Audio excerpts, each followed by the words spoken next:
It's the Real Kyper and Bourne Show, Season 5, back in our regular time slot, 4 to 6 p.m. Eastern. Nick Kypreos, Justin Bourne, Sammy McKee, Derek Brandeo, Jake the Snake Schultz. Oh, Frank the Tank. Frank the Tank. Well, forgive Sammy because I literally walked past Jake on the way down here. Yeah. What's he doing? I don't know. But, you Picking know, up those free King's Hawaiian rolls in the lobby. how much leeway do we have Sammy to drown his Blue Jay sorrows for the next little while? The whole week. I don't want to talk The about the whole Blue week? Jays. I don't want to talk about I'm not talking about the Blue Jays. I'm fine. I'm asking JB, how long leeway do we give you to sulk and clear the cobwebs, drag your lip around the building? I did 72 full hours of grieving. Whatever, the end of Game 7 till the end of our show yesterday. And I have been so much better since then. I haven't really been talking about it. I've been feeling better. I've been waking up happy. Okay. Yeah. I'm okay. Good. I'm all right. Good. I'm fine. Good. I enjoyed the Leafs game last He night. heard us talking to someone about it for 1 minute and was like, I got to get out of here. Yeah, Seems like you're doing great, pal. Well, listen, I don't want to listen to it. Don't get me wrong, but We're glad you're aboard. Wherever you're watching, wherever you're listening, Sportsnet 360, Sportsnet 590, The Fan in Toronto, streaming always on Sportsnet Plus, and available on Spotify, Apple Podcasts, and YouTube. Yeah. the YouTube. Okay, I got to be honest with you. Like, I've already peaked. I'm done. What? I'm for the past month. We've been done at 4 p.m. Now we're just Oh. starting at 4 p.m. and Yeah. I'm tired. It's been a really exhausting sports run with the late baseball nights. Last night I worked a couple of games, so that was a late night too. But it's just like, we need to catch up, get back into our routine here. Amazon had the puck dropping at 10 to 8 last night, so game The old didn't 7:30, 10 to 8 start. Yeah, what's going on here? Drop the puck. Did the Leafs help us last night with mounting a comeback to create enough energy for us today? Honestly, it helps. Yeah, It does help. it does help. Yeah, I can't. God, if they had I don't gone disagree. out, you disagree? No, I don't disagree. Oh God, if they had gone out in the third period like they went out in the first and second, we'd be doing another moratorium sort of thing in here. Eulogy. So that's probably better. That's the The Leafs have had quite the reputation for not being out of games over the last little while, but this didn't happen very often in their history, right? A 3-goal comeback. Well, it has. Or it has happened. 10 years ago. Yeah, How would you What, like? what are and your I- stats? I have it right here. Monday marked the fourth time in franchise history since March 19th, 1977, that the Maple Leafs rallied from a 3-goal deficit in the third period to win in regulation.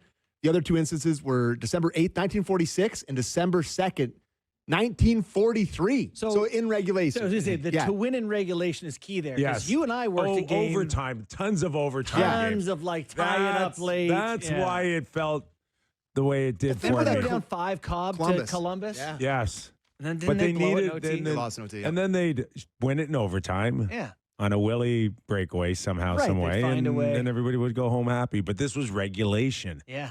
That's why it's so unique. But I will say, when they were down 3-0, I was watching hockey with David Amber, and I said to him, in years past, it would have felt like the Leafs were never out of it. And I said, it just feels like there's no chance for them to come back. And then, same old Leafs. Ta-da. In a good way. Same old Leafs in a good way. Can I ask you both, But also a bad way first. what is it with this era of Leafs hockey that the desperation only ever really starts when they're down 3-0 or 4-0, or like this has been a calling card of this era of Leafs hockey where, If you bet them after their most embarrassing games, you'd have made a fortune. oh my, but like just that was in game Yeah. where they felt like they needed to get, smacked around a little bit. But what is that? Can we go to the coach first? Sure, we And can then go to we'll the try coach. to figure it out after Piece the I get puzzle to hear together. what he has to say Yeah. about last night's contest. Clip 1. Yeah, it was good. Yeah, it was, well, I didn't think the first period was that bad, but made a mistake on the first goal, second goal, it's a bounce. But what upsets me is we come out in the second period down 2-0. You think we're going to make a push, and we didn't. and they controlled the whole period with the puck. Down 2-0, they got outshot 16-0 in shot attempts after that. He thought the first period wasn't that bad because he's comparing it to the second period. That's why. Yeah. You sure about that? Such a useful drop. Like he doesn't have an answer, and we can sit here and answer Sammy's original question before we went to the clip, and like there's no answer. There's no answer that you can come up with that will satisfy anybody on how they were so flat going into the second period, down 2-0. Yeah. So say what you will about whatever he thought he saw in the first period. That second period was as bad as I've ever seen. And I was there at the game. And I'm telling you that we weren't that far off Leaving. from jerseys Yeah. being thrown or a waffle box. Well, was there a Let's Go Blue Jays chance? There were Let's Go Blue Jays and chants. fans, that turned it around. That's going to be the chant to turn the things around. Yeah. But Right. it wasn't. It was close to getting ugly. Was it like just restlessness in the building, murmurs, and people being like, "What's going on? Yes. Are they Yeah. this bad?" Yeah, and it was. Were you in the alumni box or with people? I was in the alumni box. Nice. But you know what? I was sitting down and I was focused. Yeah. Locked in. I was locked in, and the most common theme, like no effort. Like you can live with mistakes, Totally. you can live with a lot of things, but like the lack of effort to try to push, we only saw in the third period. Mhm. I mean, I think a lot of people get bristly at saying, oh, they're not trying. They're not. But like, I don't know how you can watch the second period and watch the third and and not not say have that conclusion. That there's Because a different level of Completely. So I mentioned last week to you guys, like with Austin too, he's not working hard enough, and they weren't working hard enough, and I include Austin in that second period as well. Mhm. And then in the third, I'm watching Austin try really hard with that talent level and his ability to shoot a puck again, and his ability to penalty kill, which was a hard-working penalty kill. A couple times he cleared the puck and he just took charge. I saw a guy trying really hard. Set up Nylander for the 3-2 goal. Like he was all over it. But how you can come out at home in that second period Mhm. and just lay down. What did they have? One shot on goal for like It was the total for the two periods was 8. 6 was in the first, so I guess that makes 2 in the second. but I don't, maybe not even one halfway through the game. Yeah. Like, okay, that is there's nobody in the history of the game that can explain that. No. But I mean, the one thing I have written down here is I'm thinking, where you're going, nothing explains this. There's no way to make sense of it, is that it's personnel based, right? This has been a long running, consistent trend of this group of players, whoever the coach is, that, kind of wait till you get down and then you have a lot of talent, you turn it up a notch, and look at that. And Stolarz made some saves that kept this thing Stolarz from made 4, a save a few 5, minutes nothing, into the third 6, period. nothing. Yeah. He made a big save, like 2 Cross minutes into the ice. third. There was like a rebound, and he came across the blocker. And I block. forget who it was that he made a save on. Maybe Rust, but it landed on his stick in the sweet spot, and he made a really good save. So, Go to Berube. well, the clip that you were talking about like you don't know why this happens. Terry Koshan asked him why does 60 minutes elude you tonight? And clip 3. Let's hear that, Derek. Why do you think 60 minutes eluded the guys tonight? I have no clue. I don't have an answer for that right now. Like I said, the second period, I mean, they got the puck and did whatever they wanted with it, and we didn't check anybody. We didn't knock anybody off the puck. And when we did get it, we gave it back to them. I mean, it's not good enough. And that's the guy that is right there with them. And he is clueless. Yeah. There's this element of like, being in like a bad relationship with someone, or like the coaches are just befuddled by it. Like, I don't know how to fix this. Started good tonight. This is just the way they are. I don't know how. I can't change them unless they want to change, sort of situation. Ugh. Well, doesn't it feel like that? Well, Like, we have some of the heart. Like, Sheldon Keefe was a progressive, thoughtful guy. Craig Berube an old school, hard-nosed guy. Both guys have looked at this team and gone, oh, I don't know why that happened. I don't know why I can't make it stop. but like, I don't know a lot. oh, here's a question though: is this us watching this team every night, and other teams do this all the time too?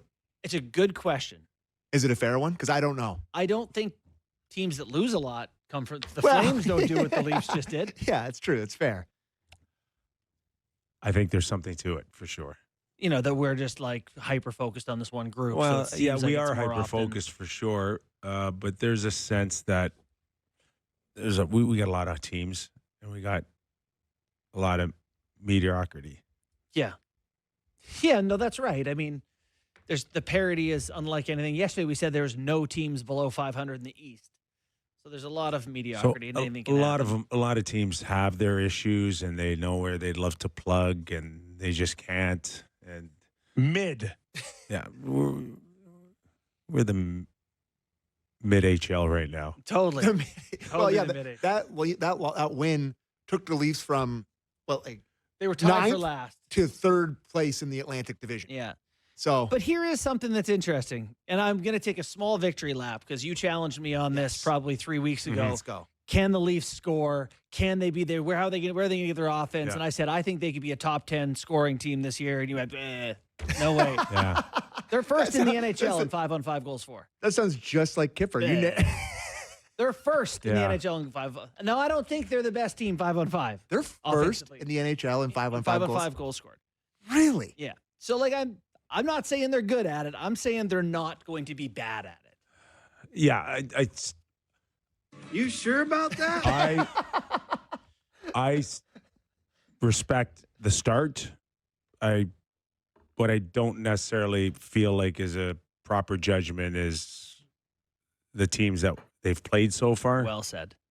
And when they start seeing good teams, like you're going into the third period, JB, Yep. and you've got like 7 or 8 shots on goal in 40 minutes against the team that we all predicted would be the worst tank team in the league. I don't think that's a fair conversation to have Why? now after the start that they've had. All their good players are playing great, and we're playing great in that game. That's not the point. The point is, though, like, They've been one of the best teams in the league. okay, But that they're not doesn't. one of the best But teams in the that doesn't stop from us thinking that this is still a team that's going to miss the playoffs. Yeah. And they still are considered maybe one of the worst. 10 games, 12 games ago, we thought they were the worst team in the league, Sammy. So they get off to a good start. Great, good on them. Mm-hmm. Jari, they couldn't find anywhere to play him. They sent him to the minors. And I got news for you.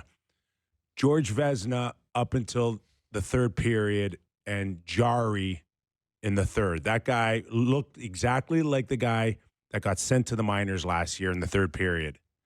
So I'm just saying that for a sample size right now, my concerns for them scoring were the same ones that I see them constantly outshot or looking for a goal in the third period. Yeah.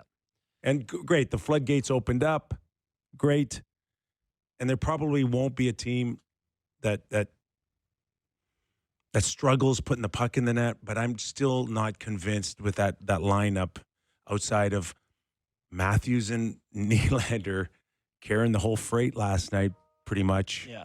I got where the rest of the offense is going to come from. I got two things that I think are super valid. The first is your point that their competition, they've been at home and they've played the 6th easiest schedule in the NHL. So, yes, I don't think they're the first 5-on-5 scoring team in the league. I think they're probably, again, inside the top 10. But the other element of this is goals against at 5-on-5, they're the second worst team in the NHL. They've scored 35 5-on-5 goals. They've given up 34. So I just gave them praise for putting it in the net. They're +1. So they have no problem trading chances. Goals, right? goals. Going in both ways. So whether you're Willie or Austin, who else has been around for a long time? Tavares. John Tavares, Morgan. How many times over the course of, I don't know, handful of years here, we've said this is a team that likes to trade chances or like outchance their mistakes or, just outscore their problems, right? Get more chances than the mistakes, and you hope that you're one or two ahead of it. Yeah. And last night's, I think, that example, that they give up a ton. Stolarz was good enough to kind of keep them within range of 3 goals because 3-1, it's a brand new hockey game. We know that. It was proven last night. But you'll never win that way. You'll never win that way. And even the first goal that Pittsburgh gave up, right? It wasn't a great pressure, 5 guys pressing hard, momentum, it's coming. It was a stretch pass, right? Yeah, for every stretch pass that's worked like that for Austin and the team or Willie, let's go find 150 that didn't. Sure. But it was a good pass. It was a great pass. And it's the type of great play that they can make because they have great players. But really, if you compare the ones that they couldn't make, it's not really true. It's just if you throw it up enough, one's going to finally hit. Mm-hmm. But a lot of them have led to rushes right back on them. So it's just the percentages of this is the way you want to play, right? You have no problem with the Hail Marys. You have no problem with the stretch passes. But it's not, right? Like, it's not at all. Their coach does not want to play this way. That's all I've seen. Yeah. I've seen stretch passes like crazy. Somebody's telling them to stretch pass, and somebody's not stopping it. Honestly, I don't know if it's true that they stretch pass more than other teams or what, but it's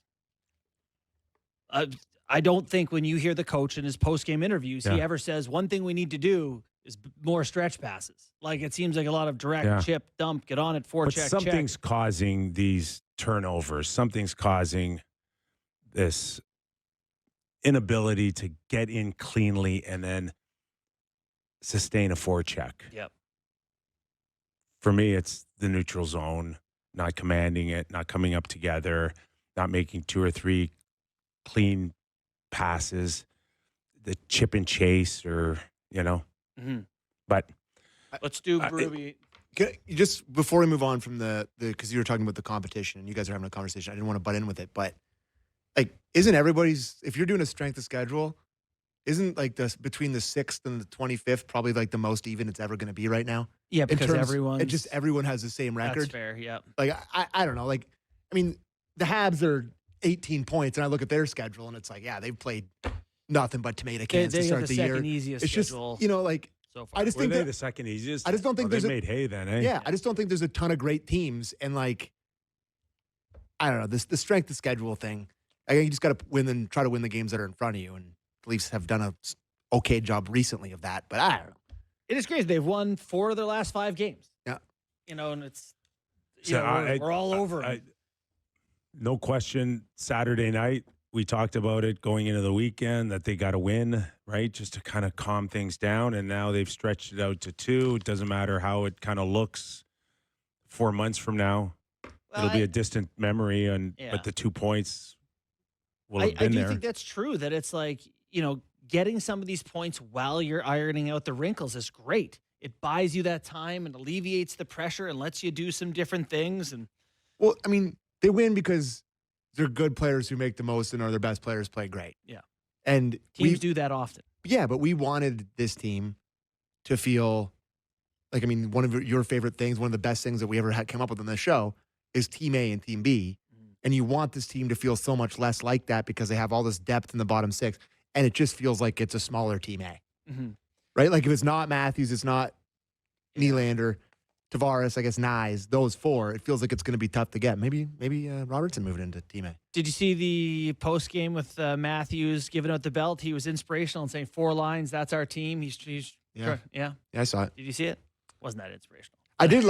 I did. It's the best he could do. I did love Cowan. I did like him giving the belt to pointing out the penalty kills. Like, Puck knows what he's talking about up there like that. Riley didn't want to hear it about Looks the tiny. record. Have we played Little fella. Chiefs?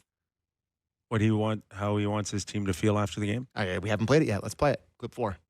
Well, you always want to feel like, and this happens throughout the season, it's a good comeback win, right? Like, guys played in the third and did what they're capable of doing and came back and won a game, and that's a good feeling. But, we have to understand that you're going to get down in this league in times by a couple goals or whatever, bounces, whatever happens. And it's the response that's needed to get back in the game. Now, we got that response in the third. I don't understand why we never got it right away in the second. That's the frustrating part, and that's all mental for me. It's all mental for me. I wonder if some of it is like Pittsburgh really taking their foot off before the third period or something. Because presumably the Leafs came out and tried in the second period. But I know. Could have fooled me. Yeah, fair. They did look good too. Carlson looked good. Malkin looked good. Like you can see why they got off to a good start. How about They're moving the puck. the pass Sid made, cross ice, head up, on the tape to Carlson, bar down. It's like, holy, there's a couple I Hall of watched that Famers. play like 10 times. All world. Carlson's ability to get up the rink in that moment, to sniff out that weakness. When he decides just to be really good. Yeah. And I don't think Sid could have hit him more perfectly in stride. Like, it was And in Carlson the sweet also buried it. That was so nice. That was a really nice goal. It was. It was. Trying to figure out who to blame on the Leafs for that. And you have Benoit trying to be, Oh, man. the ghost of Quinn Hughes, who's still alive, down the wall. It's like, Simone, love you, pal, but sometimes it's not your time. That pairing of him and Myers is not one of the most I ideal. got to tell you, though, it entertains me. You just never know what's going to happen next. Yeah. That Coaches don't I like don't even know entertaining. what entertaining means. Well, I mean, listen, both guys want to go up the rink, want to take slap shots, want to body check guys, okay with punching guys, will turn it over, could give it to the other team. Anything can happen. That's hockey. Yeah. They both are. It's a high event. Way too high of it. For a Way third pair. too high event. Okay. Who's struggling the most on the blue line for you in saying that? If you were ranking right now, struggles. Most struggle. I feel like you have a name in mind. I know who you're Get going to say. yours. I think we'll all say the same name. You're going to say Carlo? Yeah. I don't agree. No? No, he's already he got positioned as the whipping boy from like a game or We two. do not agree. And now everyone's ready. Okay. Then Benoit, who? Yeah, For you? Benoit and Myers, both guys I haven't loved, but like, I don't know. I don't think any of them have been particularly good. Yeah. I think that's been part of the issue. They've been under a lot of. They blocked too. I mean, I'm worried this is what they are, though, Kip. Like, is Riley ever going to be anything different from this guy who makes some good plays and gets 40, 50 points and is one of the only guys who's a minus on the decor? No Tanev now. No Tanev, yeah. Like, McCabe and Carlo aren't going to become, like, I don't know. Do you think they need to add a D-man this year who can break the puck out and skate? And yeah. Yeah. But we've been calling for that guy for a very long time. Yeah, 5 years since the I show I don't know. started. Hasn't They the were- Leaf they were Nation been looking- calling for these guys? It was Carlo, though. They settled on Carlo Yeah. last year at first and Minton. He's supposed to be a top shutdown matchup D-man, right? Long right-hander. But they had Tanev already. Like, how many of those Yeah. you need? I think that's a very fair question. I did love his end of game, though, Carlo, Mm-hmm. where wears two. I don't know who shot the first one. Clapper hits him. Then he goes down below the dots, battles, and then goes back to the same spot and eats another one. It's like, I mean, that's what you need out of him. I know. But What's going to be left of these guys if you're playing like 82 games like this? Well, that's probably, Kip, the thing that they most need to address is how do you play in your own end less? Like, by percentage of time spent, there's 100% of the game, and what percent are you in each zone? They're in the D zone, way like in the bottom third of the NHL. Like, they're in their end way more than the good teams. Yeah. So how do you play in the offensive end more? What is it? Is it more of a possession game? Is it more of the Sheldon Keefe hang on, don't go north so much? Is it different personnel? Is it different strategy? Just play faster, get to pucks faster, Yeah. move them faster. I think your point about stretch passing could, if you bring guys back farther, you come up as a unit better. It's much easier to get after pucks if you've got speed with the guy who's putting the puck in rather than someone standing still. Yeah. Could be a neutral zone It change. just does feel like there's a huge gap between the forwards and defense a lot of the time. Yeah. That's Like- what I see, Sam. Like it's just a stretched. yeah. Like the forwards come in with on the opposing team. They just feel like they have all day in the slot. We probably need to look at like distance skated stuff. Like it feels like the forwards aren't coming all the way back because you got to skate the whole rink to do what you want them to do, which is good. It's fine. They should skate the whole rink. Yeah. But like right now, it's a lot of like you only have to come back to the center red because they're going to try to pass it to you up there. McMahon, game-winning goal. That's got to help his confidence. Should help Nick Robertson's confidence. What a hockey player. Yeah. Listen, he's I consider him one of the hardest working guys on the team. There's no doubt about that. So that's a good sign. I don't know where it's going. We don't know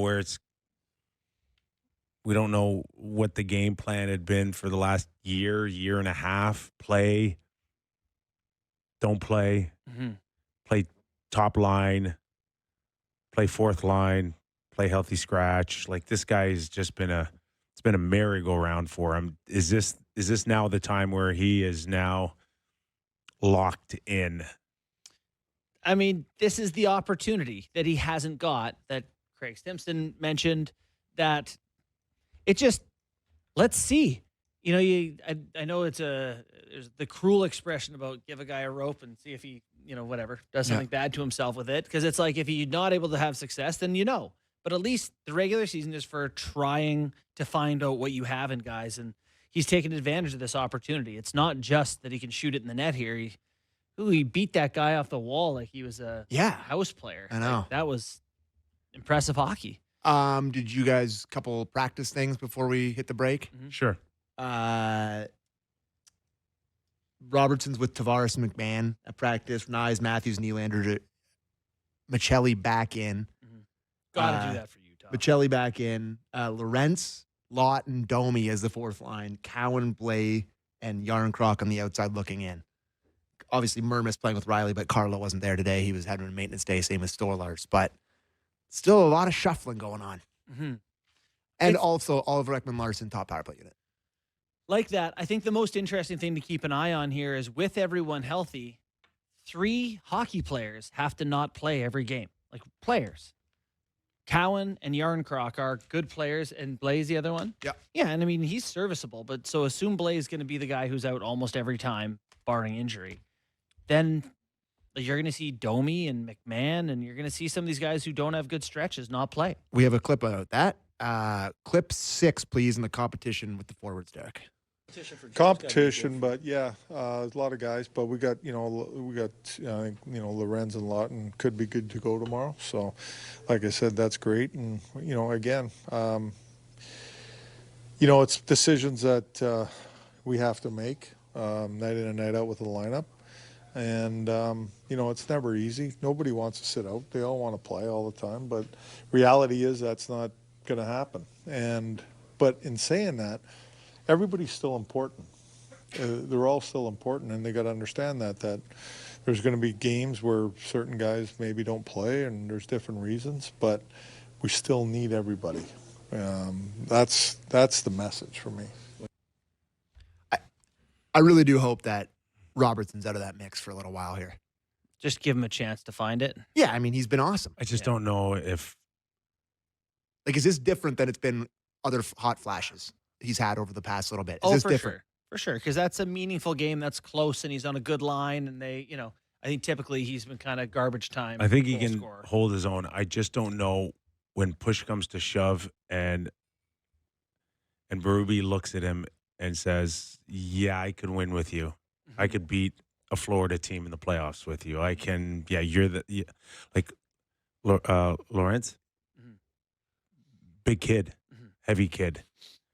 That's one thing Nick is not, and I just think it's held him back with his coach for a very long time, and he can play hard, he can work hard, he just can't grow. But on the other hand, you can't play players you don't have. And you have to put the best team you have on the ice. And if Nick Robertson is one of your best contributors, I agree. He has to go. So I don't mean go, I mean to play. Yeah. He needs to be out there. So, but that hasn't been the case in the past. And no. Can I have another point about playing Florida? You have to get there. Yeah. And he's helping you get there now. For the first time in a little while. Yeah. Getting there is in question more than I thought it would be. Yeah. So you got to get there, and he's been lighting it up for him. So you got to give him credit. I mean, that was one of the best plays he's ever made, taking that puck to the front of the net. And Bobby shot it in. Good for Bobby. I think either of you two standing there probably just shot that one in. Spot. But just before we go to break, I think it was only just one power play. Yeah. But we see OEL back on it again. And Cowan off for Nyes. We're like, where are you with this thing? I don't know, McKev. It's not good. Well, it's not good. Is it 30th now? They have 4 goals for and 2 goals against, and we've played 13 games. So they're +2 on the power play. Well, it's not good. There it is. Yeah. It's like watching a merry-go-round. Yeah. So I did back down to OEL again. I did a dive into their some of the stats, underlying stats on the power play and stuff. They're getting as many shots as last year. They're getting as many high danger chances as last year. I don't think they're getting as many clean looks, which is something Marner would have facilitated, like no pressure looks. They were not great at setting up in the power play last year. They're really bad at setting up in the power play this year. They can get it into the neutral zone. They just can't get it set up from there very well. That's a big part of the problem, right? Last year, you hated that they couldn't win draws on the power play. Yeah. They're 31st. They are. Just ahead of Carolina. Yeah, that's... Carolina has skill, too. And 9.4%. Michelli is this skilled guy that you were hoping that could come in and just find a way to somehow muster up 50, 60 points. Good call yesterday. Yeah, that one was kind of building up, I think. Be interesting to see what he does tomorrow night. Like, you think automatically that's your old team? You should go back into the lineup? I don't think so. I do. I think he's 13 games into his tenure here as a Leaf. He's got a 3-year contract. I think you at least show him the respect of giving them the chance and not embarrass him in front of the old team. Give him a chance. They were saying on the broadcast yesterday that Bill Armstrong was in the building last night. Oh, is he? Yeah. So he's already pre-embarrassed. Probably saw him in the press box. Hey, Bill. You just traded for him. You can't say, oh, he had 12 bad games and now we're going to. I think that's pretty embarrassing. I think you got to, out of respect, give him the game. All right. We'll go to break. I'm gonna do a few mailbag questions because we don't have a show on Friday because we're doing the Easter Seals stuff. But so we're shortening everything up this week. So instead of Wednesday, we're doing Tuesday. So we're doing a mailbag. I have a few questions from Twitter X, but if you want to text in 590-590, sneak a couple more in before the end of the hour, we'll do that. And that's that. How are we on? Are we out of the basement on Easter Seals? I think we're doing well. We're doing well. No, we're not. Not good enough. Not good enough, Sammy. Listen, I'm not going to shame all the wonderful people that have already donated. No. We thank goodness for them. Yes. They're doing a tremendous saving job. us. Yes. But are we going to put the board up? We'll do it after the break. We'll do it after the break. That's why I'm a good host, because Thank you to those who have donated. It means a lot to us. I listen to the producer. All right. Sammy's mailbag coming up next when we return to Real Kyper and Bourne. LA.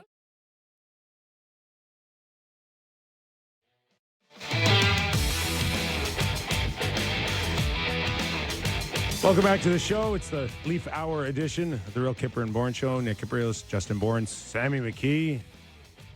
All right, Sammy, what do you got for us? Why is it sometimes... Check 1 2, check 1 2. There we go. Your mic doesn't work. Because Derek hates me. He's been working with me for 10 years. He's like, I've heard enough of this guy's damn voice. Yeah, I just don't want to listen to him anymore. So I'm sure there's lots of listeners that agree. All right, Real Kyper and Bourne are... No more baseball. Yeah, thank God. Real Kyper and Bourne are playing in the Eric Lindros Celebrity Classic in support of Easter Seals, Ontario. Nick and Justin, along with other Sportsnet personalities. I think Ailish is on the team now. I saw her signed up. I think maybe Cuthbert is playing with us as well. So there's some people from from the squad that are starting to show up. We'll be taken to the ice to raise money for this great cause. You can support our team fundraising by scanning the QR code on your screen there. I'm just going to quickly go to our team page and see if I can give a shout out to some people who have donated. Let me just quickly check here if I can do that.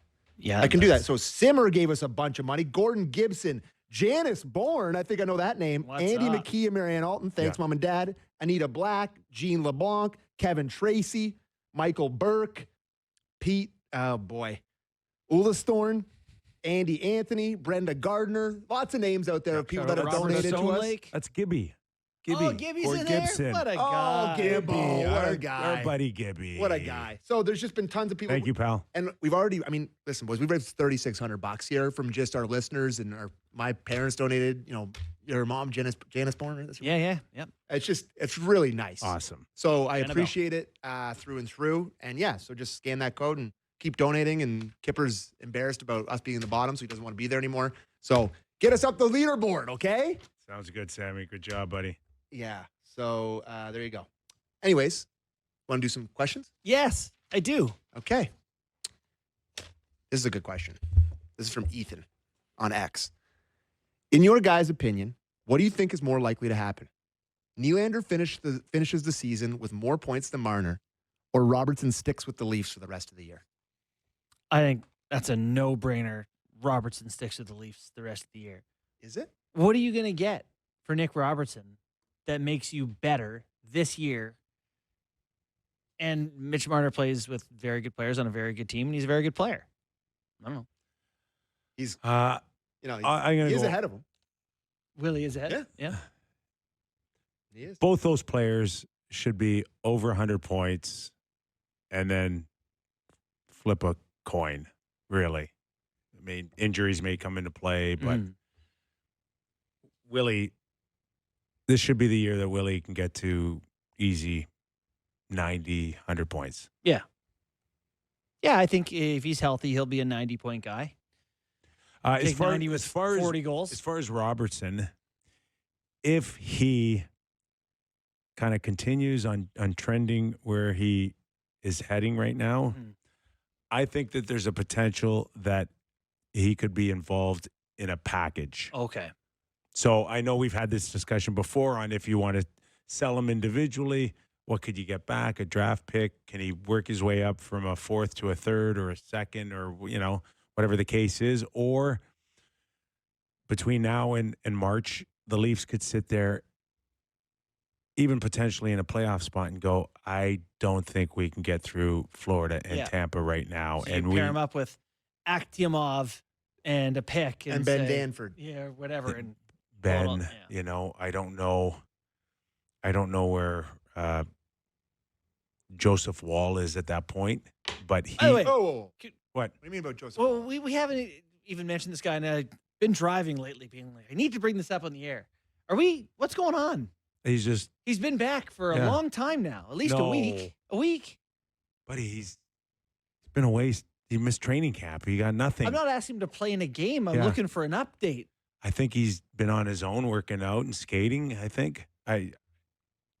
You think? We do a Leaf show every day. We had a conversation on Joseph Wall, and it was mid-November. It was late November. Right. It was not November 5th. But wouldn't you think they would say, hey, he's progressing. We're gonna get him in the Marlies. Their best strategy is the one they're using right now. They keep their mouth shut. Don't move and no one will notice we're here. Just leave him alone. When he's ready to speak, he'll I don't even need him to address. speak. Just like the team to give us a plan. Like, hey, he's going to be available for hockey on. I don't know. Maybe something on Instagram with Ryan Leslie. Look for it. Maybe they put him on. Maybe they'll put him on waivers, or not. They'll put him down to the minors and let him play down there for a couple Eventually, games. I think he has to. Do that now. But just to go to my original point is that the one thing that they probably need more than ever is for Joseph Wall not only to come back or contribute to the team, but turn himself into an asset again. Yeah. And You think they'd trade him? listen, all bets are off. All bets are off when it comes to trying to win a Stanley Cup. So think about if the Leafs want to improve, and you talked about the blue line, and we talked about maybe adding a scorer. How many true attractive assets do they really have? You asked for a literal total? I don't know. They have some, not many. 2? I mean, I don't know. Do you consider Hildeby and Akimov assets? Not Stanford? attractive. Not Okay. like, Yeah. come on, everybody's chomping to get to him. Yeah, not many then. Not many. Because, like, you're not trading Cowan now. But- Cowan's going to be a player in the league. I'm not. Listen, you need 2 good goalies, no question. But beggars can't be choosers right now when you've emptied the cupboards over the past 5 years of trying to win a Stanley Cup. Joseph Wall, if he can get to a place where he's attractive again, and there's a shortage of goalies, maybe you make that hard decision in March. Well, maybe he wants that. And that is where he is now. I don't know. But that's my whole point is get him in the lineup, build him back up, and You think go they from would there. say, if he's not injured, get down to the Marlies, get in some hockey matches, and Where am I at here? From Ryan Hansen on X. Of these 4 names, who is most likely to start game 1 of the playoffs? Cowan, McMahon, Robertson, and Michelli. what a shame to include McMahon in there, who is, of course, the answer. Cowan, McMahon, Robertson, Michelli. Yeah. I mean, McMahon was on the first line a minute ago. Can I find out who they're playing first? Is there a team where it wouldn't be McMahon? And you'd put Michelli in ahead of him? I would Or really Cowan? hope that it has to be McMahon. Yeah. It has to be. The only chance it wouldn't be is Yeah. if Easton Cowan makes himself very important. He has the highest ceiling of all 4 of those names. He is, but he's still light. He is still light. He's still not strong, man strong yet Mhm. at 20 years of age. And that's the only thing is sometimes Robertson and Cowan can get bounced around a little bit out there. Here's a deeper one for you, boys. Do you think the Leafs' issues this year rest heavier on the coach or the captain? Personally, I do not see any Craig Berube hockey playing out there. In those first 2 periods last night, it didn't even look like a team sport. They look like a bunch of strangers, quite frankly. So the question is, more on Berube or more on the captain? I think it goes. I think it Deep goes. one. I think in general, Very good not question. not just Berube and Austin, but with any coach and the top player, when a player looks like he's out of sync or they're going to look at the coach and say, is he getting enough out of him? Is he playing a style of system that's he's happy with? Is he? All the questions will go to the coach first. For me, it's questioning Berube and what he's not doing to get the most out of him before it goes to Austin, where it's like we're questioning you. I guess I'll take the other side of it where going into the year what Berube was going to ask for, and he asked for the same things, and give him credit, he's consistent and predictable. And so for Matthews, I think there was some pressure that it was like, now you're the captain, now Mitch Marner's not there, now it's your team to take in this new direction, and the new direction so far hasn't been very good. Okay, So predictable up until who's my right line winger. mate. It's true. It's true. That's Okay, true. that Yeah, was that's the a very least, good point. The least predictable Yeah, you got no about idea who Craig you're- Berube is, okay, Max in, out. Michelli in, out. Robertson in, out. Honest question. Would you have done it any different so far? Like if you were the coach? He's trying. That's kind of how I feel about it. You're just playing the cards you're dealt. Totally. Like he. Yeah, but I would have left guys in longer than 3 days. You almost got to like commit to it in the coach's office and say, we're going to do this for 3 games. Just 3 games. If it sucks, if it's great, if it's whatever, we're doing this. I know it's really hard to do when it sucks for 2.5 games to stick with it through the third, but early in the year, man, if you want answers, need some sample size. So good point by you. So I'll ask you guys. I have another question. Okay, just quickly. Yeah, Michelli, can he save this season and be that 50, 60 goal point guy? Or is it just like, have you seen what enough have you seen in a of- dozen games? I'm going to tell you this about the Leafs. I believe that a lot of what their depth is, that they are well built to upset a team in the playoffs. I think a guy like McMahon can surprise you. I think Joshua could have a moment or two he can finish. I think Waugh could. I think Lawton can. I think they have these guys that could have moments for you down the lineup. I haven't seen it with Michelli yet. I've seen him make plays here and there, but it's on the perimeter. It's sauced through the middle. I have a hard time seeing a situation where it works out. Yeah, I agree with just not in the dirty areas. And never going to be. Like, his game is going to have to be pulling pucks out with some tenacity out of piles, finding these guys, but when he's not finding those guys in some dangerous areas, doing things really well. Like being in his spots, being F3. And I don't know that he's had to do that in his career yet. We'll see if he can learn. Maybe he can, but I haven't seen it yet. This is from one that's right up your alley, Kyper. From Aaron in Orangeville. Are the Leafs lacking right-handed forwards? The balance seems off. Doesn't matter. They have 2 righties. Yarncroke And So Nick bad at this. Nick Waugh. you got it. Yeah. Yeah, those 2. Everyone else is I'm a lefty left-handed? and a righty guy. That's unbelievable. If you had a gun to my head, I'm dead.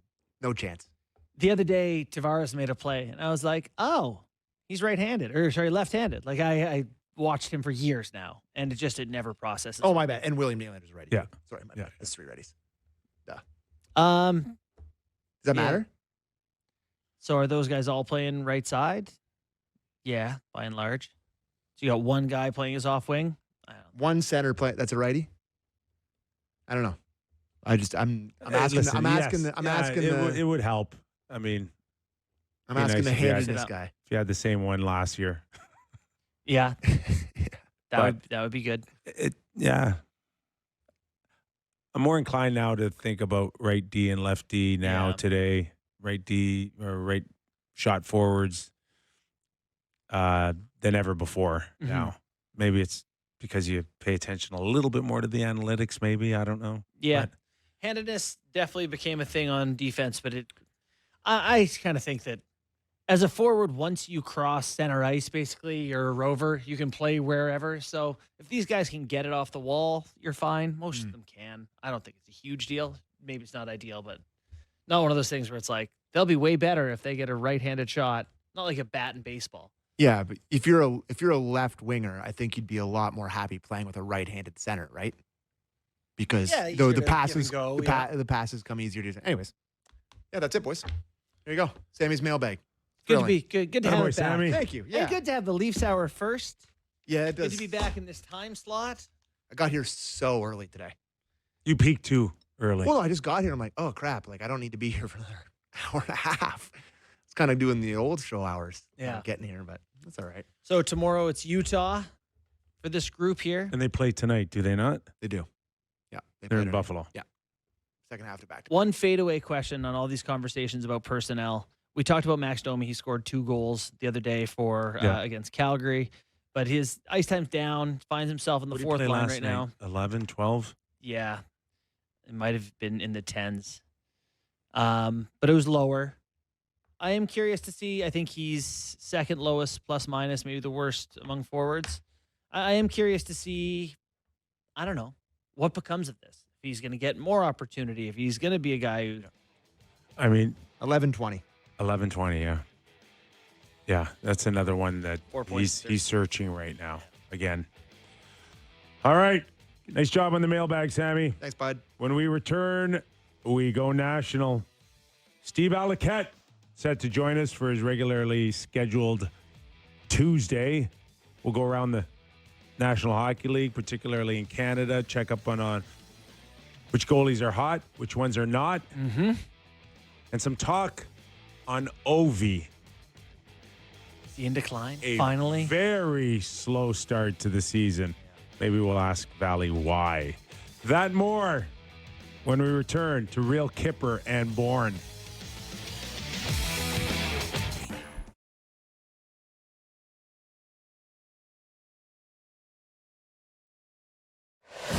CJCL.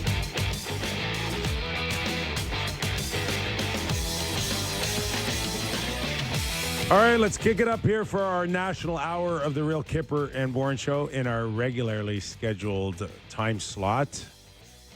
Nick Kypreos, Justin Bourne, Sammy McKee, Jake the Snake Schultz, and Frank the Tank. Did I get that right? Yeah. So it's on me because Jake works for the Raptors too. Mhm. He does like in arena stuff during the games. And he has told me, I don't know, 1,000 times that when the Raptors play a home game, he is not here. But he was in the building, so I was tricked by that. But the Raptors play the Milwaukee Bucks at Scotiabank Arena tonight. You so suffered the worst loss of your fan career, 100%, not even close. and all is forgiven. Thank you. Thank you. A At little least, bit of a pass. at least until Friday. Okay. Till you're actually inconvenienced by it. Well, we don't have a show Friday, so Yeah. we're good. Wherever you're watching and listening, Sportsnet 360, Sportsnet. Oh, not Fan 590 Toronto. Yep. We did that already. Yeah, we are. are. We back on the Fan Yes. 590 nationally? We're back. We're everywhere. We're everywhere. Yes, bud. Everything else we just did the past Okay, month. I'm just so lost. confused We're on because To the Sportsnet ether. 590 The Fan, Sportsnet 360, Sportsnet 650, All Sportsnet right. 960, Show. Sportsnet streaming. Plus. Okay, Yeah. because we got punted we did. on many platforms during the Blue Jay run. Despite the tough fact that we did real hard hitting baseball talk. Hey, Yeah. we sure did. Yeah, it was great. Yesterday was really fun. And is this hour brought to you by Bet365? It is brought to Wow. our beloved Bet365 has brought us National Hour. I We're got back. one right. I We're got back. one right. All right. We're gonna wait. We're gonna wait on Steve Valiquette in a few minutes. But in the meantime, JB, you were working last night for Sportsnet along with our buddy David Amber, Yep. and participated in a couple of key games out west, including a thrilling finish for the Vancouver Canucks on Brock Boeser's Yeah. buzzer beater. It was a shame that it came down to overtime, which, by the way, aside from the buzzer beater, was the single worst overtime I've witnessed in NHL history. I wanted to not just cancel 3-on-3 forever. Okay. I wanted to put the Canucks in jail. You're with me on That game may have changed my It's mind. time to go. It was, dude, they were Radicalized you. every time they were in the offensive zone, they passed it out of the zone, and not even on purpose. It's sometimes. horrible. It's just horrible. No one, only Sherwood. Sherwood was the only player in the Canucks who took hard strides and tried to threaten. Everyone else was like, I get to have it, and no one's coming to get me, and this is fun. It was.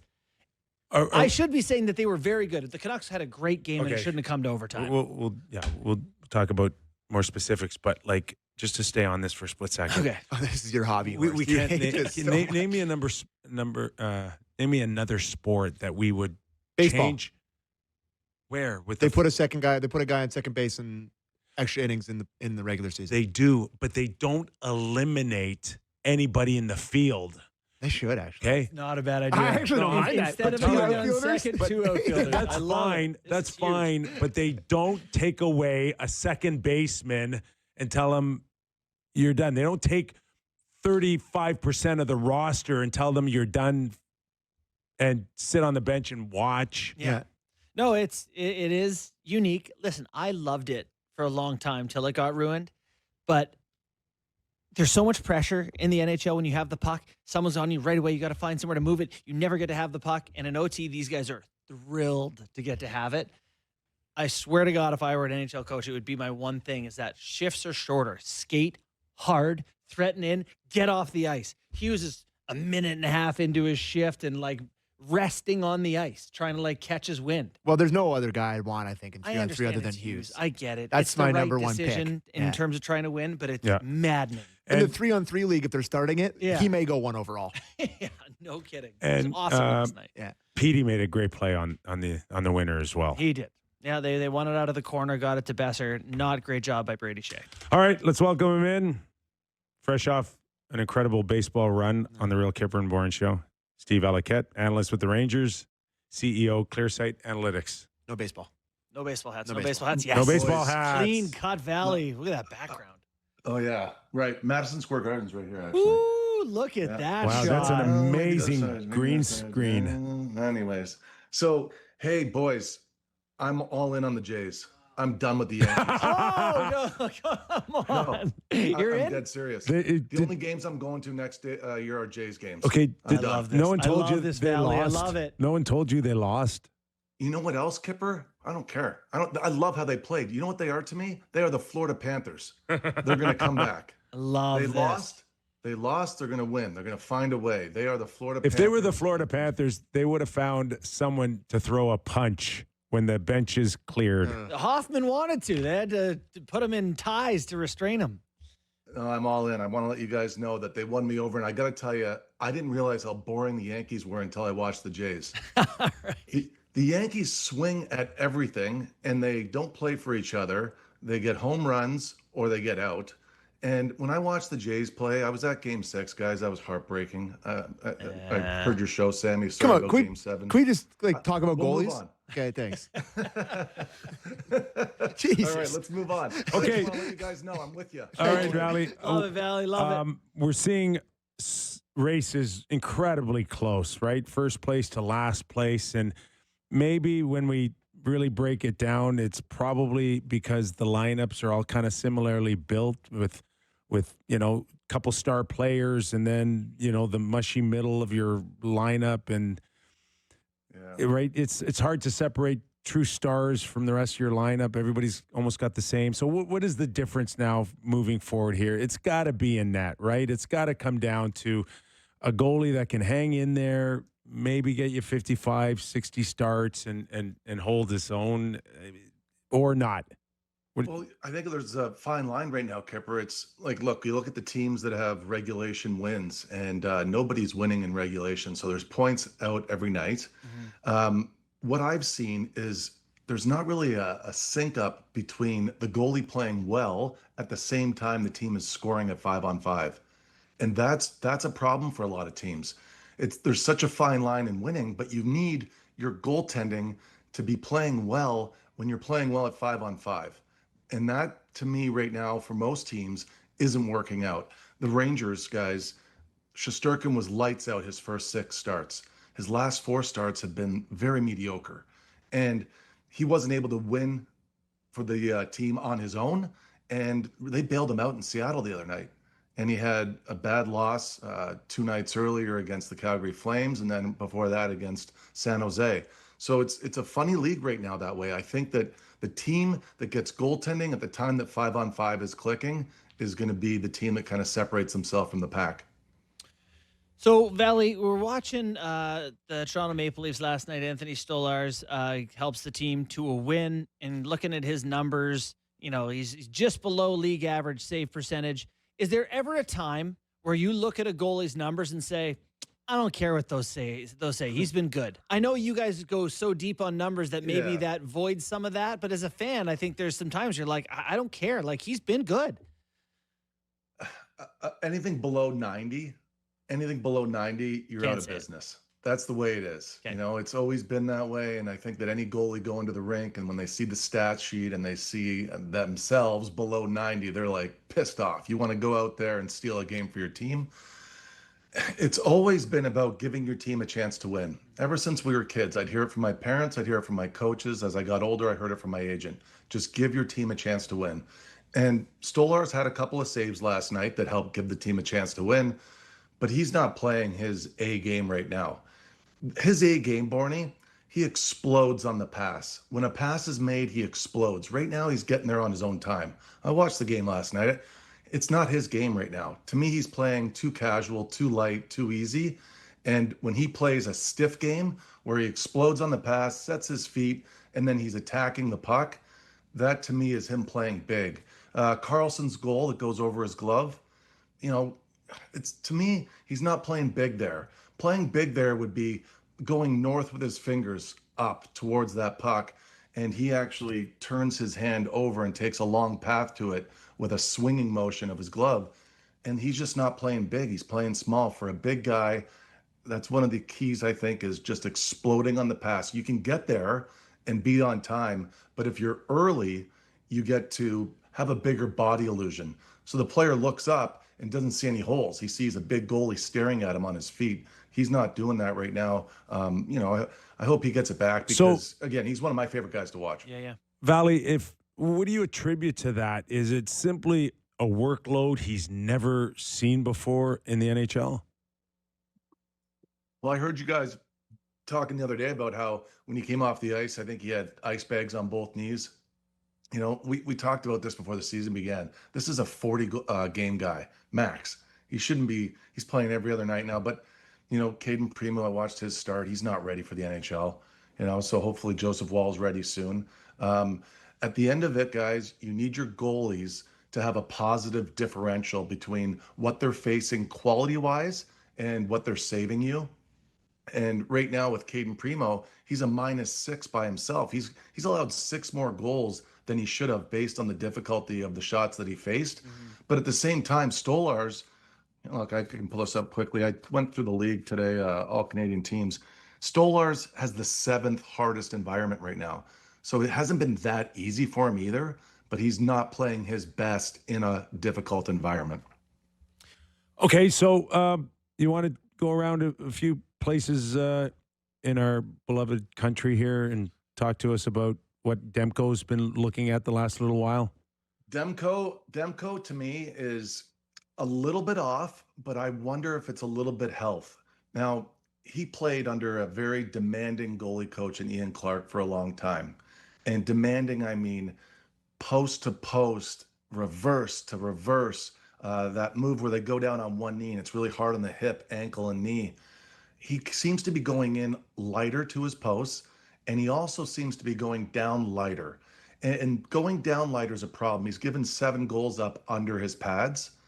And going down lighter is a problem because it doesn't pitch yourself forward and you don't get over the puck as well as you can.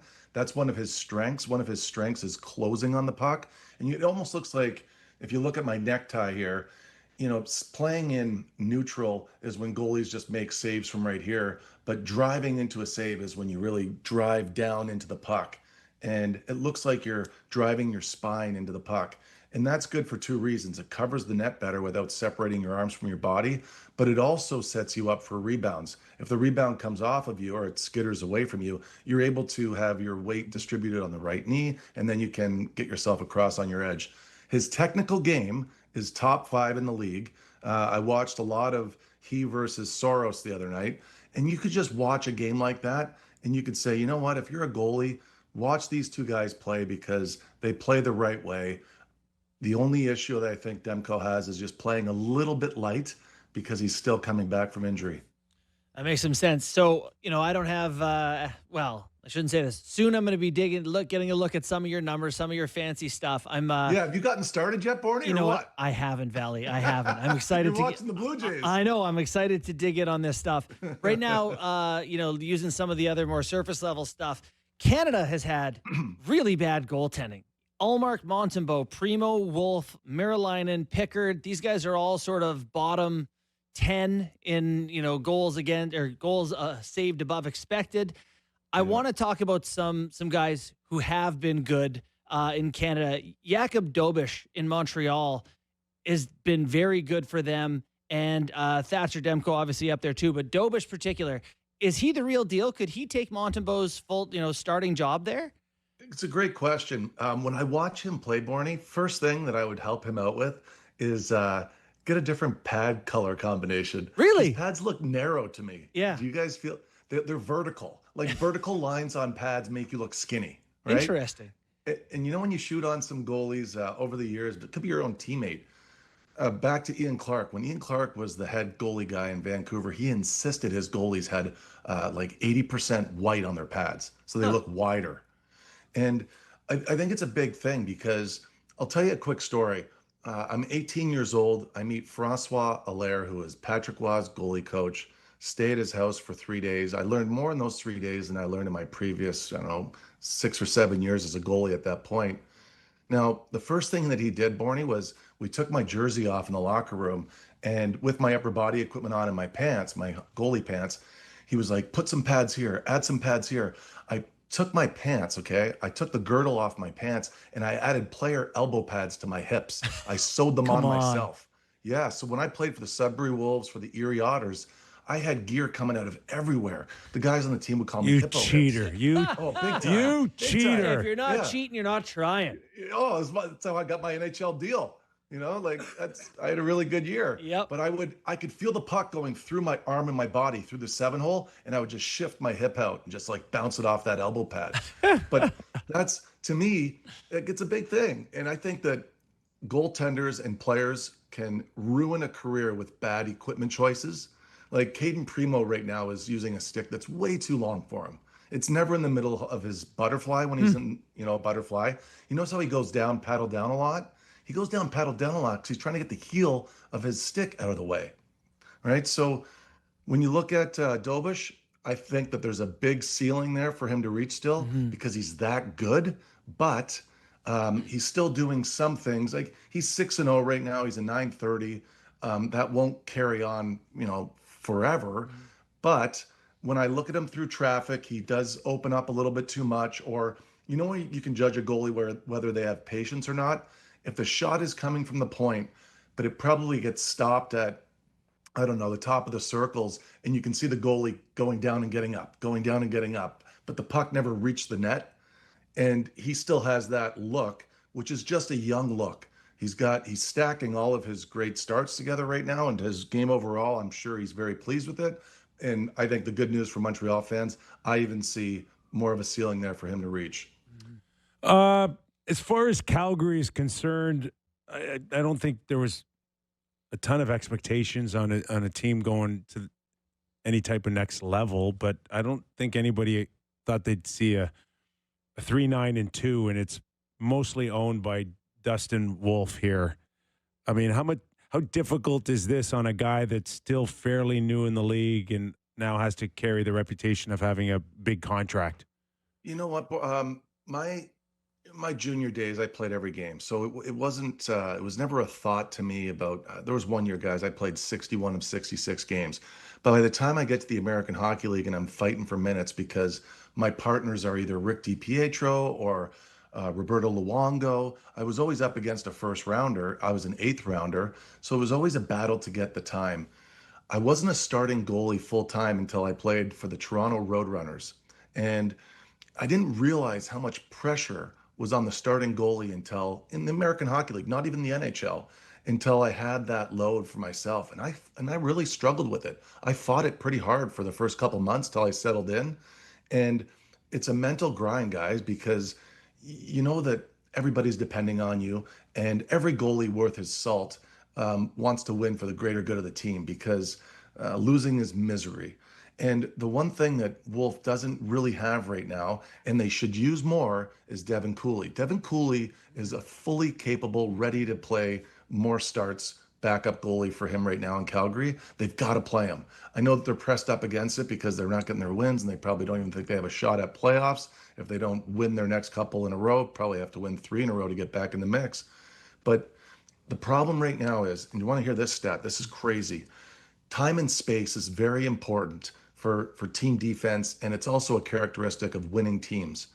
Nobody has given up more scoring chances than the Calgary Flames with time and space.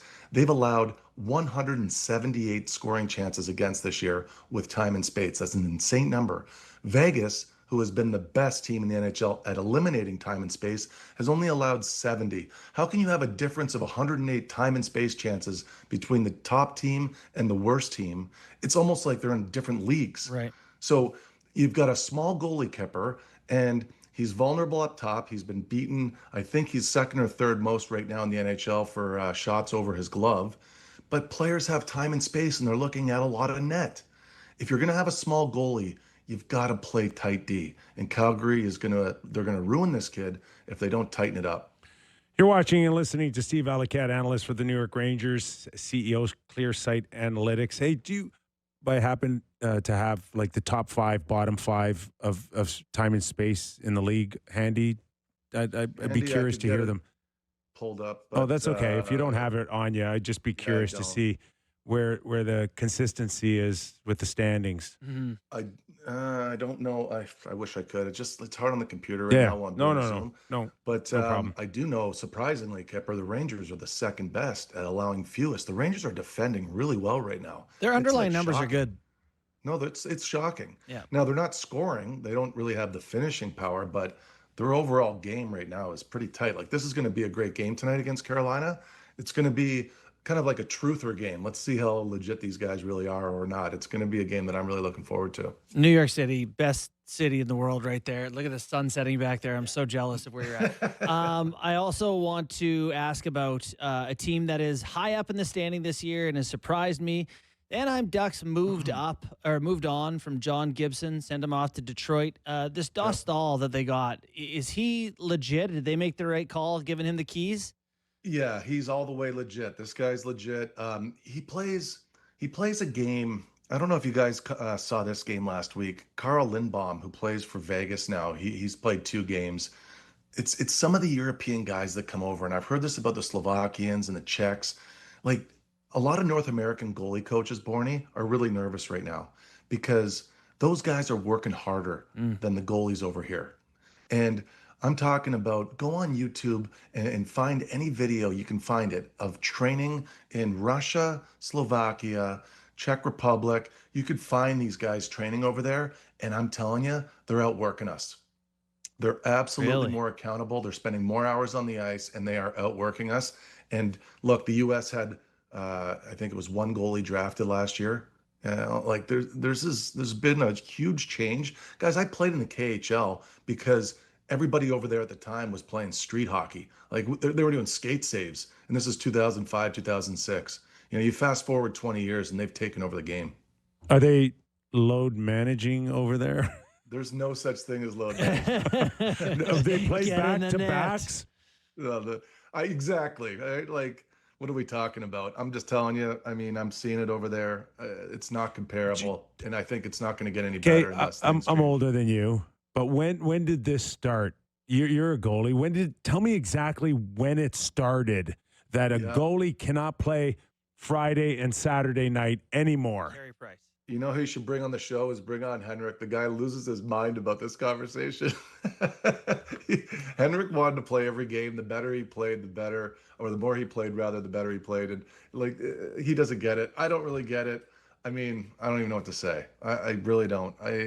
There's a small dip in save percentage on the second game of a back-to-back. I don't think it's that substantial.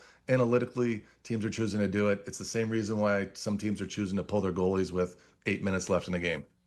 Yeah, it is a very bizarre thing that's happening right now. So to keep the theme on just asking about random goaltenders, last night we watched the Penguins. They're getting good goaltending. Jari and Shilov's probably a big reason they are off to the start they are at this point. Minus the third period. Minus last night. Yeah. Their goalie coach there is a good friend of mine, Andy Kyoto, and I believe in what he does. I've known him a long time. I used to train with him at the Beatrice Ice Gardens at York University. All the way through his playing career, I followed him. I just know how dedicated he is, and I know that he's going to give them, everything that he can to get them over the hump, and they're right there. And look, they're a team that's performing a lot better than everybody expected. And Dan Muse, by the way, guys, I met Dan Muse around 2012. He was working for the Chicago Steel, and I introduced him to the stats and all this kind of stuff from Clearsight, and he's a pleasure to work with. And that guy, nobody beats him to the rink in the morning, and I think they're getting a lot of good feedback, looking at the things that early on a team has control over, defending the way they are, their power play and how they're ripping across the slot line.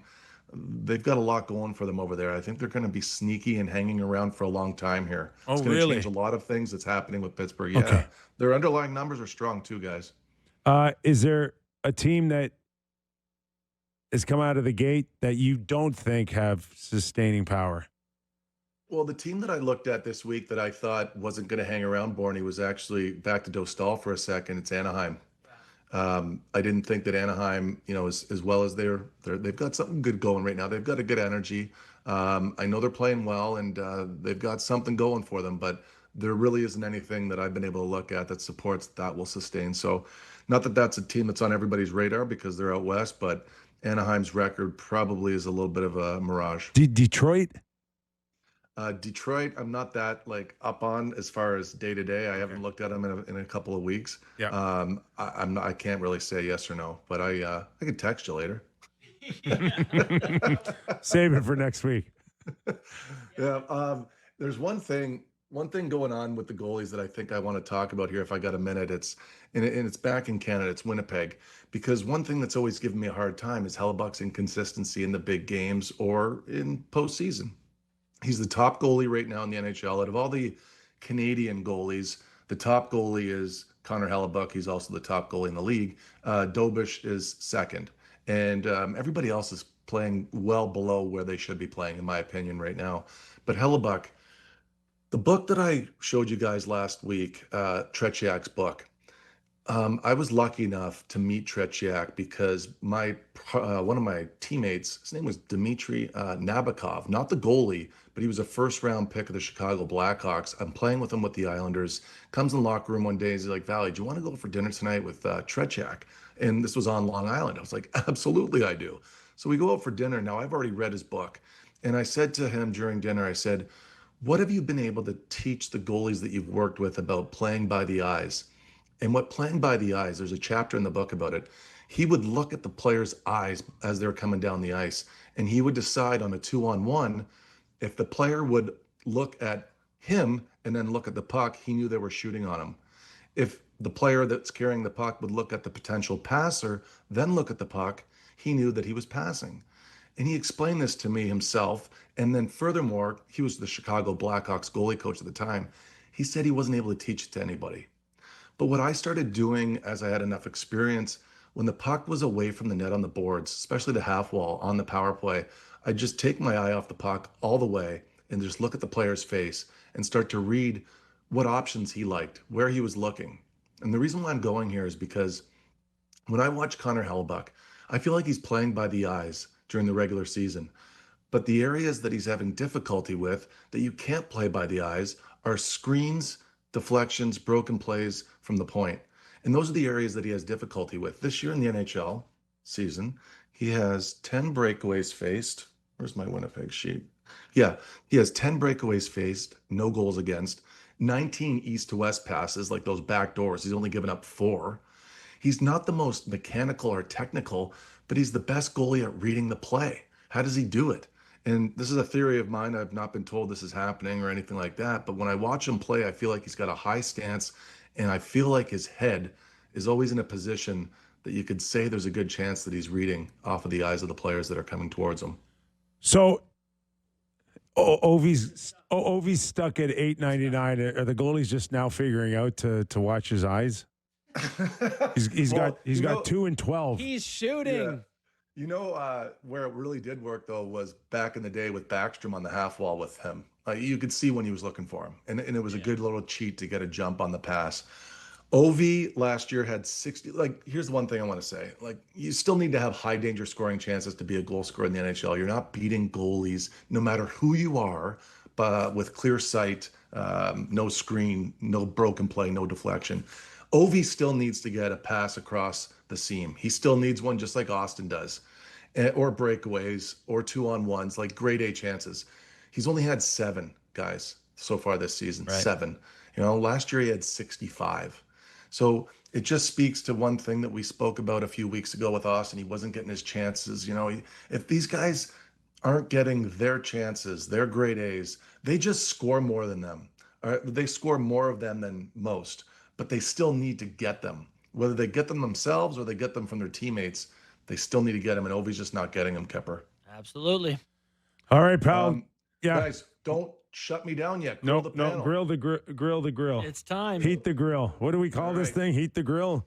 Oh, boys, you have no idea how close we are to sponsorship right now. It's getting hot. I've got Mr. Morton on the other line. Heat the grill. I don't know what it's called. I think we should call it Heat the Grill from now on. I don't know. Grill the panel brought to you by Morton's. Morton's going to come through for me. All right. Here's the standings, boys. Here's the standings. Kyper 10, Bourne 9, McKee's falling back. He's got 7. Crap. All right. Okay, what Toronto? I went all Toronto on this one. Okay, all right. What Toronto player has taken the most low danger shots on goal? Because you guys talk about this a lot about playing direct and not really creating too much. All right, is it John Tavares? Is it Austin Matthews, Brandon Carlo, or Morgan Riley? Give me John Tavares. Yeah, it's John Tavares. I'll go Austin. Austin, it is. What? Kyper, you're pulling away. Yeah. All right, next one. where have the Leafs scored their goals from on net this season? So where in net location? Has it been over the glove, over the blocker, under the blocker, or 5-hole? Where have they scored most of their goals this season? Over glove, over blocker, under blocker, or 5-hole? I'll go 5-hole. I guess I'll take over the glove. I think 5-hole. Actually, hold on. Under the glove. I think 5-hole. Nobody got it. It's over the blocker. Really? 12 goals over the blocker this year, most. That Matthews one comes to mind. Yeah, The I mean, Toronto 5-hole player- last night is just recency bias. Yeah. That's why I went with it. Oh, that was so nice Yeah, it too, was. right? It was. That Ryan Shannon played with him in Switzerland and told me that Austin Matthews was the best 5-hole shot that he's ever seen. He hits that just outside where the heel of the called? goalie stick. The heel there. of the stick. Yeah. Little triangle. All right, what Toronto player has screened his own goalie most often this season? All right, Chris Tanev, Brandon Carlo, Simone Benoit, or Jake McCabe? This is where we need all of the above. I want Carlo. I got Benoit. This is a 3-pointer. You better come through, Kipper. Most. Tanev, Carlo, Benoit, McCabe. Who I'll has go- screened their goalie Well, most? Tanev's been out, so can't go that's 10. That's a trick question. Oh. Okay, I'll say This Tanev. guy's good. I'll say Tanev. He's heating the grill for him. Yeah, Benoit. Yeah. Benoit. There you go, All Sammy. Let's right. go. I thought he was going I to had a trick. tough day. I thought it was a trick. I had a All tough right. day at the barbecue. Sammy's had a tough weekend. Yeah, All right, thanks, boys. Sammy, right back in the mix, pal. Valley, great stuff as always on our Tuesday. Thanks for doing this. All right, boys. Love you guys Yep. and love the Jays. I am all in for next season, Sammy. Hey, You too, pal. Thanks 97 days till training camp. Spring See you, training, boys. I mean. Can't wait. Steve Valiquette, everybody. Good luck tonight. Thanks, Valley. CEO, Clear Sight Analytics. Game time? Game time. All right, it's game time. Presented by Bet365. Visit the app for latest odds and see why it's never ordinary at Bet365. Must 19 plus, Ontario only. Please play responsibly. So I thought I'd do a quick check-in on the NHL futures for the trophies. Art Ross favorite is not surprising. It is Connor McDavid at plus 130. Nathan McKinnon, great value, plus 275. If you ask me, he's going to be right there all year. The Calder Memorial Trophy seems like it's going to be an incredibly good race between Demidov and Schaefer. Schaefer is slightly favored at plus 120, but Demidov's right there at plus 190. Next closest, would you like to take a guess at who it is? Plays on the same team as Demidov. Oh, they got another good rookie there. Dobish. Oh, I was Yeah. like, Dobish yeah, is that's right, 9 to okay. 1 for the. He's the third. He's the closest one to those two guys. And then I will quickly look at the Hart Trophy. McKinnon is the favorite, plus 250. All the sort of same usual suspects. McDavid plus 300. Jack Eichel plus Yeah, 475. Quinn Hughes in there for me. Quinn Hughes is down the list. Where's my Mark Scheifele? 75 to 1. Mark Scheifele is still. He should be third. Okay. Be Hold on. Jack. You're all over Scheifele this year. Mark Scheifele is 150 to 1. That's what we call a value play in the business. Yeah. So that's, I mean, I'm sure that will be like the what was the one that we had? Oh, we had Draisaitl. Draisaitl. Yeah. That was one that we probably should put some dough on. And the coach of the year, who do you think the favorite is? According to Bet365. It'd be a Torney. team like yeah. Nope. So I would've said- Okay. Oh, I was leaning the same way. It's Rob St. Louis. Brindamore. St. Louis. Plus 600. Sheldon Keefe, 9 to 1. How do you say the coach name? I can't say. I screwed up. Turnier? Turnier. Turnier. I sound like the most. Turigny. Right. I'm the least French guy Now. ever. Hang up. Plus 700. He's second. So he's right there as well. And the Vezina Trophy favorite is Igor Shesterkin at 3 to 1. Hellebuck 3 to 1. Jake Ottner 7 to 1. And Logan Thompson at 12 to 1. All right. That was Game Time, presented by Bet365. Visit the app for latest odds and see why it's never ordinary at Bet365. It's 19 plus, Ontario only. Please play responsibly. All right, let's catch our breath. When we return, a little bit more on the Edmonton Oilers. McDavid becomes the fourth fastest player to reach 1,100 points. But they're kind of limping into November with a loss last night. We'll get JB's thoughts, who covered the game last night. Cool. And Shanny? Bouchard. Shanny talk? I also have a an article up on sportsnet.ca that talks a little bit about the buzz around the National Hockey League. And we did talk about, I did mention Brendan Shanahan, who's currently in the NHL office, but we all know that's just one of those, I need something to do. Stopover. And we'll talk a little bit more about my article on where we think Shanny could potentially be looking at. Alrighty. All right, that and more when we return to Real Kyper and Bourne. Kelsey.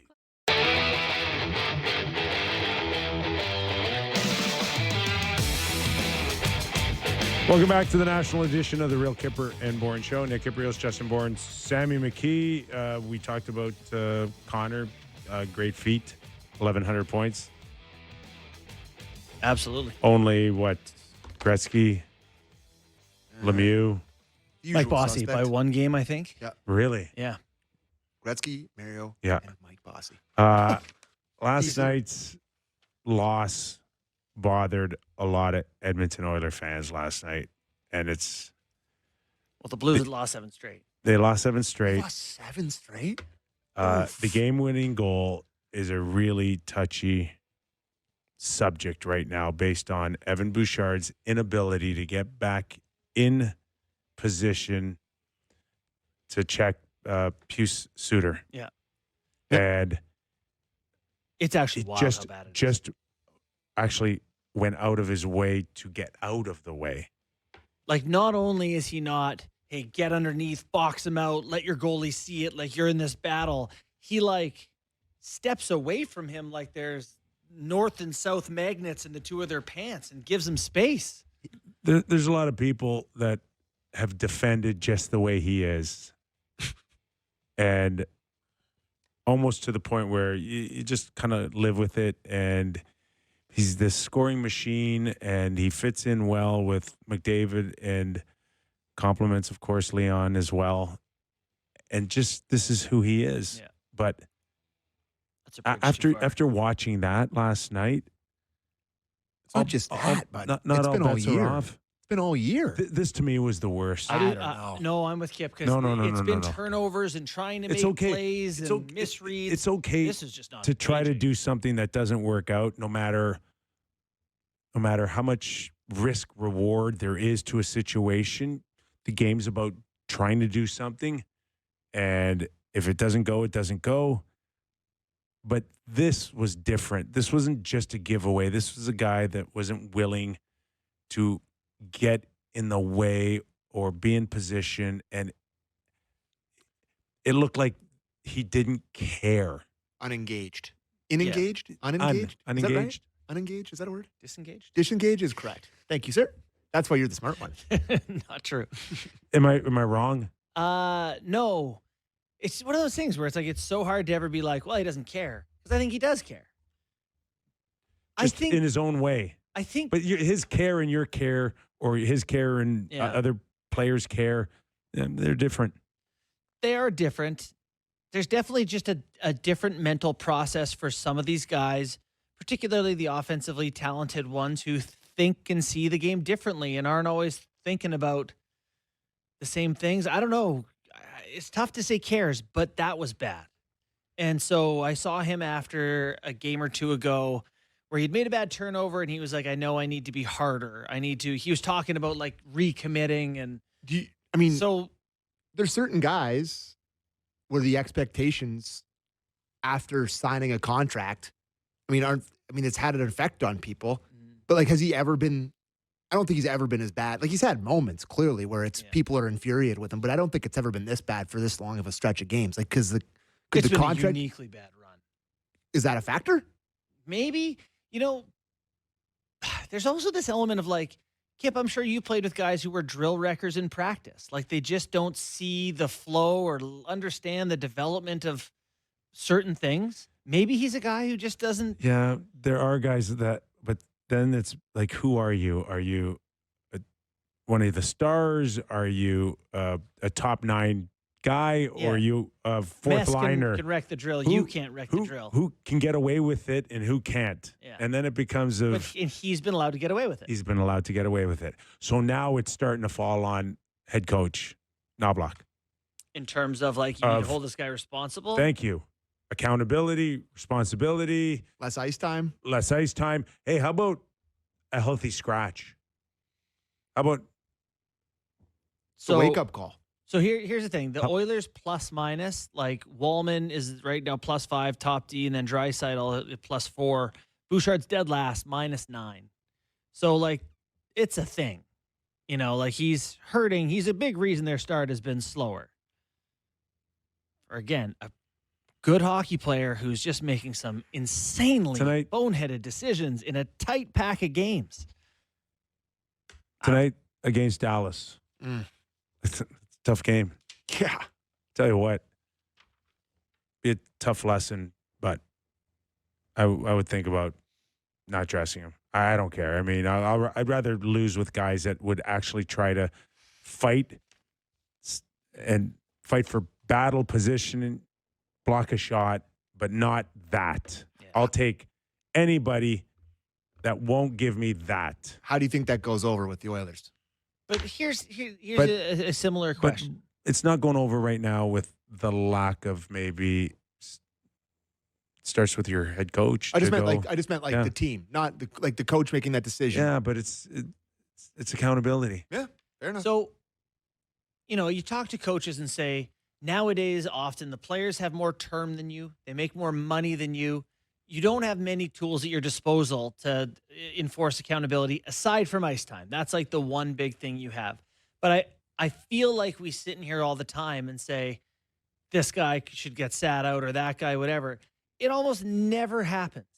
Can you still scratch players in the NHL today, Stars? Because maybe we're dinosaurs on this. I don't see anyone doing it anywhere where we come in here and go, man, Ovi got scratched last night. I know Ovi got bumped to the third line. But, like, you know, we don't have a day where we go, yeah, they just said it was unacceptable from. Barzal got scratched. He missed the practice. Yeah, that was a alarm clock-related incident. He missed the team bus. It doesn't matter. Like alarm clock, not blocking a shot, not working hard, breaking curfew. It's all the same. Yeah. It's like your priorities aren't right. Right. That's what it is. It's a priority thing. It's not a split hairs on what's more acceptable than others. It's like, no, you expect to be a pro. And that's lose a battle. That's Patrick Waugh too, right? Yeah. Patrick Waugh. Yeah.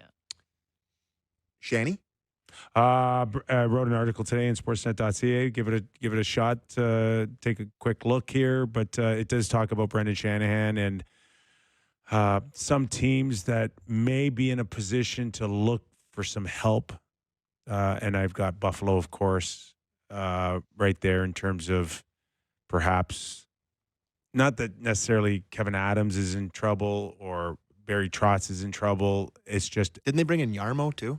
There? Yarmo, like, I don't think he's in a position to be what Brendan Shanahan has done the last 10 years. No, I'm just saying in Buffalo when you're talking about, didn't they bring in him? Yeah, they did, but they certainly could use some more help. So I've got Chicago, Buffalo, and then Nashville. To me, will be very interesting, guys, because this is the second consecutive year. It looks like it's really going south here, and probably could use an extra set of eyes somewhere. But we know he's in the NHL office right now watching games, but we also know that he's looking for opportunities. Yeah. Interesting group there, right? Like, I feel like an organization like the Buffalo Sabres could really benefit from someone who's been a part of, you know, the Leafs who do it all first class, and he's got the experience. That makes a lot of sense to me. So is this going in as a president role? It would probably – it's really hard for a guy like that to go backwards. Yeah. Right? And what even is there? Like, be a GM or something like that? Yeah. Yeah, probably. Yeah. That would make sense. If I may prefer it to not be in the division. Maybe sub-great. I think it'd be nice to add to the rivalry. Well, sure. Like, yeah, from a narrative perspective, but, you know, I think that got pretty ugly at the end here, but you did.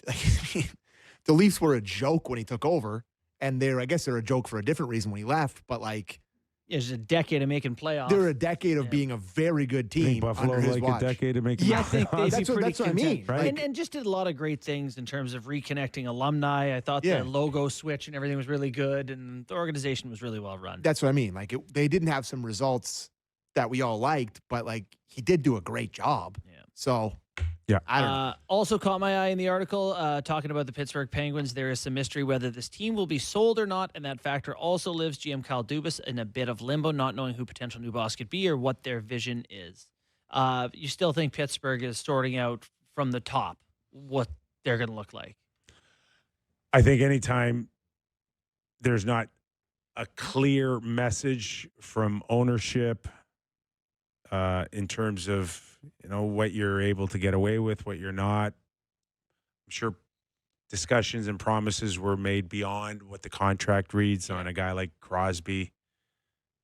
It just seems like from that perspective, there might be some unanswered questions for Kyle Dubas now moving forward, especially with where's the team? You want to take another crack at making the playoffs or going deep, or we really got to focus on the next 2 or 3 years? Also in there, Artemi Panarin, his future with the Rangers is not certain. Well, he doesn't want to take a it's pay cut. No pay cut. No pay cut. Well, I mean, you're seeing every good player get $1 billion. Why would you take a pay cut? And here's the thing, though, like for him, like, well, if they want to pay him less, I think it's like, do you want to live in New York City? To me, there's some priorities. Sure. He's made $90 million. Where do you want to live? Are you concerned about winning a cup? There was the Elliott tweet that was like, Panarin, he's going to take whatever the biggest deal he can get is.